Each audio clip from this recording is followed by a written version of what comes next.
If you can't handle my friends, then leave, she said before her weekend trip with a guy from her office. I replied, enjoy yourself, and watched her leave. I packed while she was gone. Left a note that read, did what you suggested. She came back crying for me. But I was already gone. I, 30, male, had been with Jessica, 28, for 3 years. We'd been living together for one. That Friday morning, standing in our kitchen while she packed her overnight bag, I watched her toss in a red dress I'd never seen her wear around me. She glanced up, caught my expression, and said the words that would end us. If you can't handle my friends, then leave. I looked at her calmly and replied, enjoy yourself. She blinked, clearly expecting a fight, but I'd already made my decision. The moment her car pulled out of the driveway at 9:47 a.m., I started packing. By Sunday night, when she walked back through that door expecting me home, she'd find half-empty rooms, my keys on the counter, and a single note that read, did what you suggested. 2 weeks earlier, Jessica had announced this weekend trip. Casual tone, like she was mentioning grocery shopping. Some people from the office are going to that lake resort. I'm heading up Friday, back Sunday night. I'd asked who was going. She'd rattled off names, including Mark. Mark, the guy from her department who texted her at 10 p.m. about work stuff. Mark, whose name came up in every third conversation. Mark, who somehow needed her opinion on presentations, coffee orders, and whether he should get a dog. You've been spending a lot of time with him, I'd said. She'd rolled her eyes. He's a coworker. You're being insecure. That word, insecure. It was her favorite shutdown whenever I raised concerns. 6 months ago, I would have apologized. 6 months ago, I would have convinced myself she was right. But lately, I'd started noticing patterns. Jessica and I met through mutual friends at a birthday party in 2022. She was confident, funny, quick with a joke that made the whole room laugh. I was quieter, steadier. She said she liked that about me. You're solid, she'd told me on our 4th date. Everyone else is exhausting. For the first 2 years, things worked. We balanced each other. She brought energy to my calm. I brought stability to her chaos. We moved in together after 18 months. Got a 2-bedroom apartment in Riverside, split the rent down the middle, adopted a cat named Biscuit. The shift started last fall when she switched departments at work. New team, new projects, new people. She came home buzzing with stories about her coworkers. Mark's name appeared in week 2. At first, it was innocent. Mark suggested this marketing angle. Mark made the funniest comment in the meeting. I didn't think much of it. She'd always been social. Then came the texting. Evening texts during our movie nights. Morning texts before work. Lunch hour texts that made her smile at her phone instead of at me across the table. When I mentioned it, she got defensive. We're working on a campaign together. It's collaborative. I wanted to believe her. I did believe her mostly, but there were small things. The way she angled her phone away when I walked by. The way she laughed at his messages, a different laugh than the one she used with me. The way she started dressing up for work days when Mark would be in the office. 3 months ago, she started going to after-work drinks with the team. She'd come home at 10 p.m., sometimes 11. When I asked how it went, she'd give vague answers. Just the usual crowd. But when I asked if Mark was there, she'd pause just a beat too long before saying yes. I wasn't the jealous type. I'd never checked her phone, never demanded passwords, never asked her to cut people off. But I also wasn't blind. Something was changing. She was pulling away, one text at a time. The trip announcement came on a Tuesday night. I was cooking dinner. She was scrolling her phone. Hey, so there's this lake resort thing. Group from work. I'm thinking of going. I set down the spatula. When? This weekend. Friday to Sunday. Who's organizing it? Just some people. Her tone was casual, but she wouldn't look at me. Mark, Sarah, Dev, couple others. There it was. Mark. You're going on a weekend trip with Mark? She finally looked up, her expression already defensive. It's a group trip. Don't make it weird. I'm not making it weird. I'm asking a question. And I answered it. Yes, Mark's going. So are 4 other people. It's not like we're sharing a room. The way she said it, like she'd rehearsed the line, made my stomach drop. Are you sharing a room? Jesus Christ. She stood up. See, this is exactly why I didn't want to tell you. You always do this. Do what? Ask basic questions. Act insecure. Act controlling. She grabbed her phone. I'm going. It's already paid for. If you can't handle me having friends, that's a you problem. I kept my voice level. I've never said you can't have friends. But you've been distant for months. You're constantly texting this guy. Now you're taking a weekend trip with him. You can see how that looks. How it looks? Her laugh was sharp. You know what? I'm tired of walking on eggshells around your feelings. If you can't handle my friends, then leave. The kitchen went quiet except for the sizzle of vegetables burning in the pan behind me. I turned off the stove, looked at her standing there, phone clutched in her hand like a shield, eyes daring me to argue. I could have fought, could have demanded she cancel, could have laid out every red flag, every late text, every deflection. But I was suddenly, completely tired. Tired of feeling like I was the problem for noticing problems. Tired of being called insecure for having eyes. Enjoy yourself, I said quietly. She blinked. What? The trip. Enjoy yourself. She stared at me like I'd spoken another language. She'd wanted to fight. Wanted me to get angry so she could call me controlling, so she could justify whatever was happening. But I wasn't giving her that. That's it, she asked. What else do you want me to say? She opened her mouth, closed it. Fine. I'll enjoy myself then. She walked out, went to the bedroom, and slammed the door. I stood in the kitchen, staring at the ruined stir-fry. Something had just broken. Not loudly, not dramatically. Just a quiet crack, like ice splitting on a frozen lake. And I realized I was done trying to fix what she'd already decided to shatter. The rest of that week, Jessica acted like nothing had happened. Wednesday morning, she asked me to pass the coffee creamer, voice bright and normal. I handed it to her. Thursday night, she chatted about her day while I nodded along. She was testing me, I realized. Seeing if I'd bring up the trip again, give her a reason to pick another fight. I didn't bite. Friday morning came. She was up early, showering, blow-drying her hair. I heard her humming in the bathroom. When she came out, she was wearing makeup. The good kind, the kind she used to wear on our date nights before date nights became, I'm tired, can we just watch TV? She packed her bag on the bed while I pretended to read on my phone. Skincare stuff. The red dress. A black swimsuit I'd never seen. Heels for a lake resort. Okay, she said, zipping up her bag. I'm heading out. I'll be back Sunday night, probably around 8 or 9. Drive safe, I said. She hesitated at the door, looking at me like she still expected resistance. When I just smiled and waved, she frowned slightly. Okay, bye, Jess. The door closed. I waited until I heard her car start, listened to it back out of the driveway, counted to 60 to make sure she didn't circle back for something she forgot. Then I stood up and got to work. I'd already done the research. Storage unit booked, $89 for the month. New apartment complex, had a 1-bedroom ready for move-in on Monday, first month already paid. I transferred my half of our shared savings Wednesday night while she slept. Changed my direct deposit Thursday morning. This wasn't impulsive. This was calculated. I started with my clothes. Packed them into boxes I'd hidden in my car trunk the night before. Took down my books from the shared shelf. My gaming console. My kitchen stuff, the pots and pans I'd brought when we moved in. Everything that was mine, piece by piece, loaded into my car and driven to the storage unit on Porter Street. First trip done by 1 p.m. Grabbed lunch, came back. Second trip, I took my desk, my office chair, the picture frames that were actually my family, not ours. The TV from the bedroom, the one I'd bought before we even met.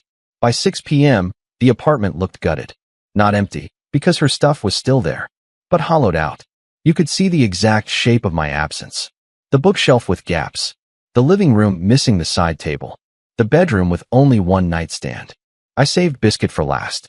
Packed his carrier, his food, his litter box. He meowed at me while I loaded him into the car, confused. I know, buddy, I said, but we're going somewhere better.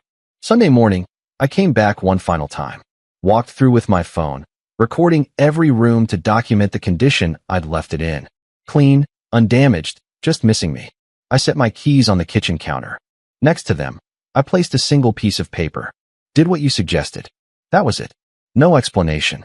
No bitterness. Just her own words, handed back to her. I locked the door from inside, slipped out through the patio, and left it unlocked for her return. Drove to my new apartment across town. Unloaded the essentials, set up the bed, fed Biscuit. Sat on the couch in the quiet. My phone buzzed at 8:43 p.m. Jessica, calling. I let it ring. Then another call. Then texts started flooding in. Jessica, where are you? Jessica, why is half the apartment empty? Jessica, Did you seriously move out? Jessica, call me. I muted her number, ordered pizza, turned on a movie. For the first time in months, I felt like I could breathe. Update 1. Sunday night, 8:47 p.m. Jessica walked into our apartment, probably expecting me on the couch, maybe still a little cold from the argument, but ready to talk. Instead, she found silence. She'd later tell our mutual friends she thought I'd gone to the gym at first. Then she saw the living room, walked into the bedroom, checked the office. With each room, the reality set in. I wasn't at the gym. I was gone. Her first call came at 8:51 p.m. I was 3 slices into my pizza, watching some action movie I'd been meaning to catch. My phone lit up with her name. I watched it buzz, watched it go to voicemail. She called again immediately. Voicemail. Again. Voicemail. Then the text started. Jessica, this isn't funny. Jessica, you can't just leave without talking. Jessica, we need to discuss this like adults. I almost laughed at that last one.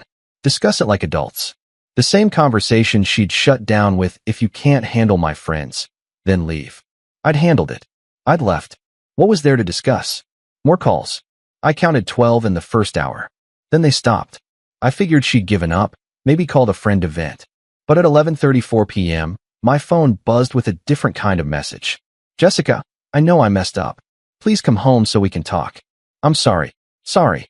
There it was. The word she'd refused to say when it might have mattered.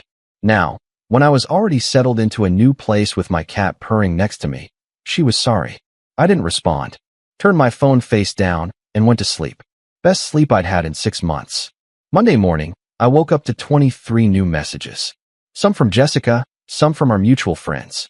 She'd clearly started calling in reinforcements. Ben, hey man, just called me freaking out. What happened? Sarah M. Jessica said you moved out? Are you okay? Kevin, dude, she's really upset. Maybe you should talk to her. I replied to Ben only, because he'd been my friend first. She told me to leave if I couldn't handle her friends. I left. That's it. His response came fast. Wait, she actually said that. Word for word. That's cold, man. You okay? Yeah, I'm good. And I was. Surprisingly, genuinely good. Update 2. Tuesday morning, Jessica showed up at my office. I work at a tech company downtown, 3rd floor, cubicle near the windows. I was in a meeting when my coworker Amy knocked on the conference room door. Hey, there's someone here to see you. Says it's urgent. I excused myself, walked to the lobby, and there she was. Eyes red, makeup smudged, wearing the same clothes she'd probably slept in. People were staring. We need to talk, she said. I'm at work. I don't care. You can't just ghost me like this. I'm not ghosting you. I left. Like you suggested. Her face crumpled. I didn't mean it. I was upset.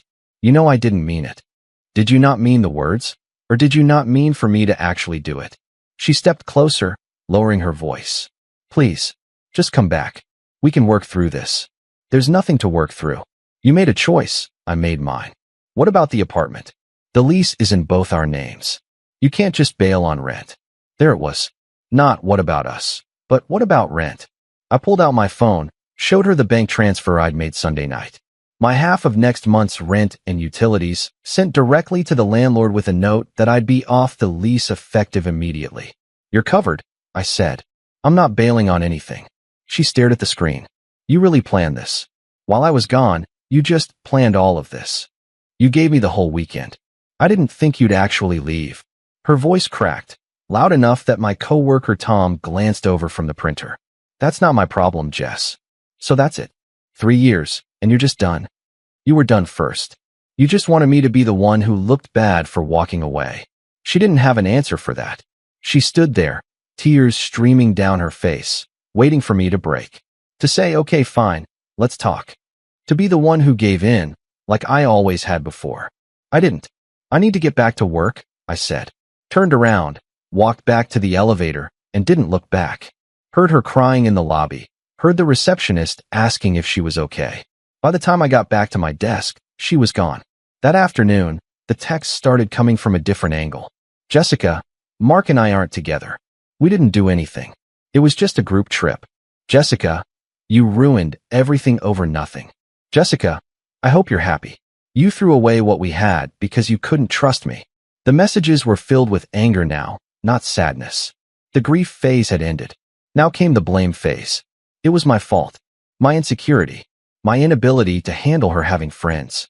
I blocked her number. Not out of anger, but out of exhaustion. I was tired of being the bad guy in her story. Update 3. Wednesday, I got a message from Sarah, one of Jessica's coworkers.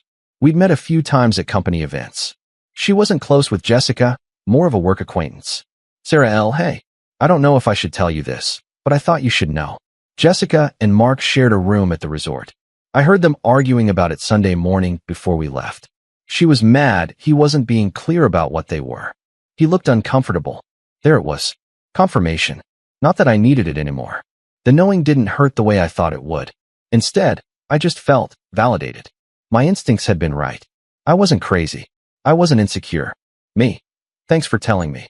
I appreciate it. Sarah L. For what it's worth, you seem like a good guy. She talked about you sometimes. Always complained you were too stable or too predictable. Some of us took that as code for he's actually decent and I'm bored. I thanked her again, then sat with that information.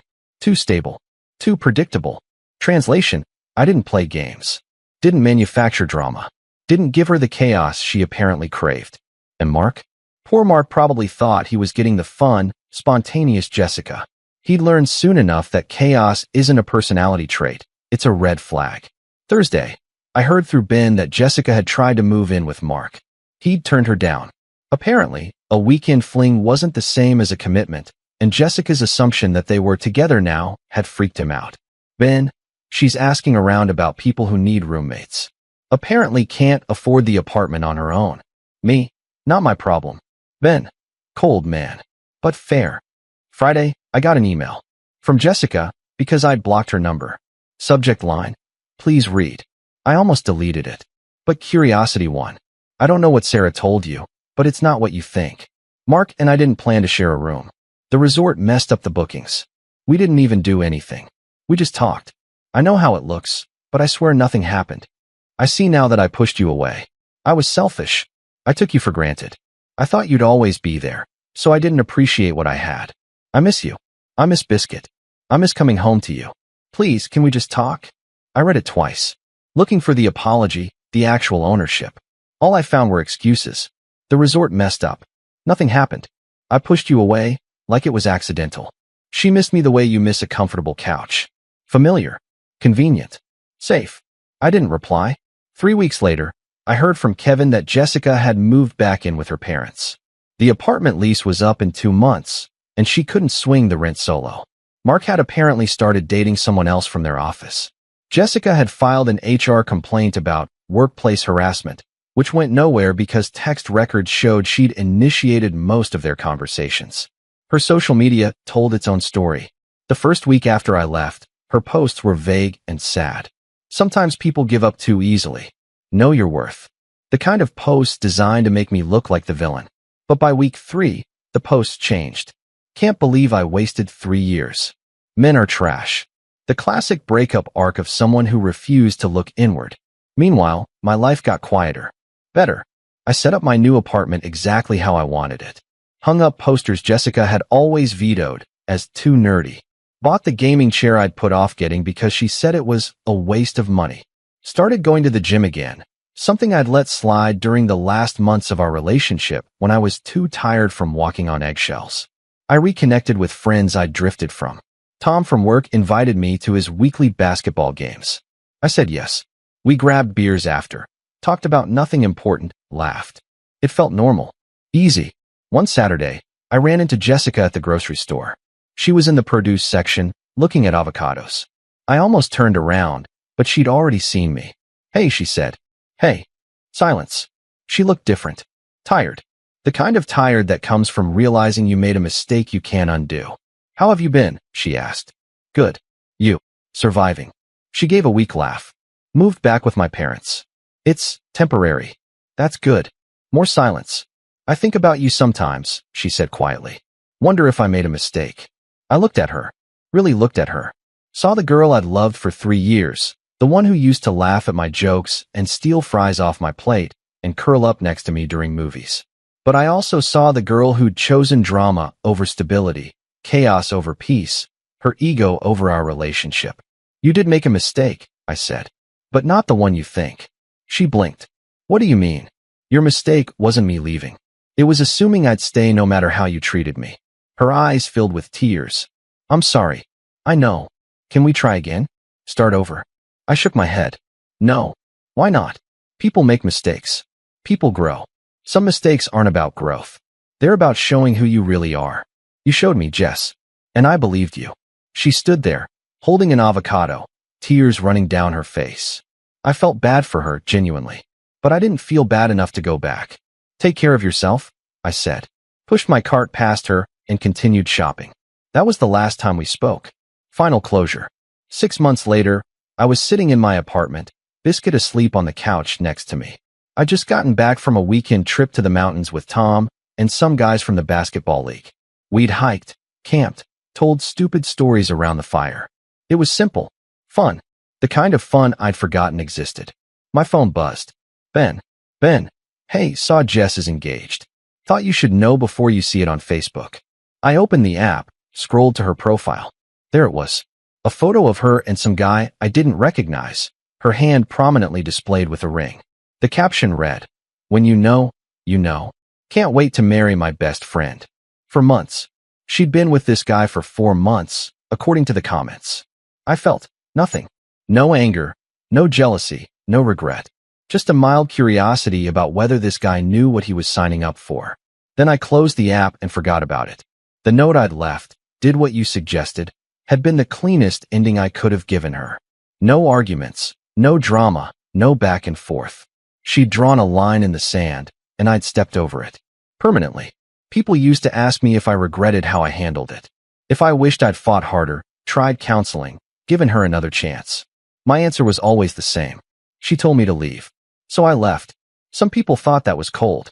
They didn't understand that staying would have been colder. Staying would have meant accepting that I was worth less than her need for chaos. That my feelings were negotiable.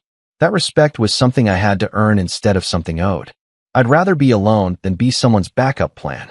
I'd rather have an empty apartment I filled with things I loved than a full one where I had to apologize for existing.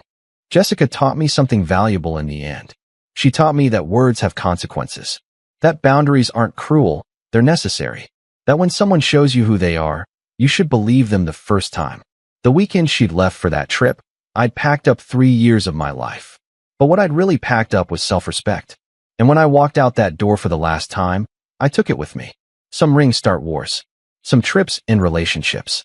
And some notes, just 4 words long, say everything that needs to be said. I did what she suggested. And I've never looked back.